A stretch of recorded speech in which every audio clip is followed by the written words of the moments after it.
来看已经讨论真久的媒体议价法咯，总地立法院专案保留送调查协商。今仔早起，包括台大、政大、师大、各辅仁大学4间学校的学生开记者会哦，因是呼吁政府应该赶紧立法，让媒体有稳定的资源来保障新闻的独立。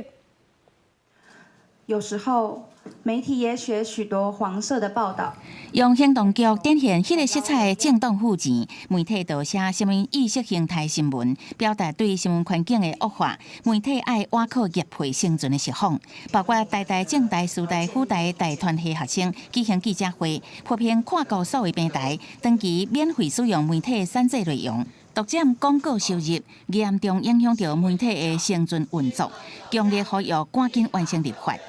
学界的前辈们在推动能改善新闻环境的新闻议价法，还有新闻基金时，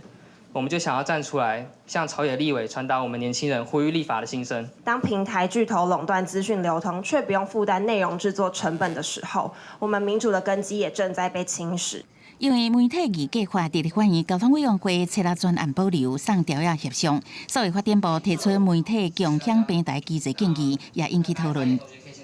站在业界的立场来说，我们还是希望有一个法规的保障，不管是政府要出面，还是说透过什么样法规的力量，让大型平台能够出面来实质的面对这件事情。即便推出了这样的一个新的平台的方案，它仍然没有解决目前台湾新闻业所面对国际平台的这样的一个分论的问题，所以这其实是可以并进的。学生呼吁政府赶紧立法，搁纳入新闻基金，确保媒体维持运作。所以部强调，拢会纳入考虑。新闻议价法目前在全世界大概就这2个国家在做嘛，都没有成功了，所以我们当然也有新的想法，看看主要还是看平台业者要不要配合啦。对于跨国所有平台，拢是美国公司，是毋是有牵涉到关税谈判？所以发展部是好人的，强调会甲朝野赶紧沟通。重点是，嘛爱跨国平台愿意遵守，安尼无立法就失去意义。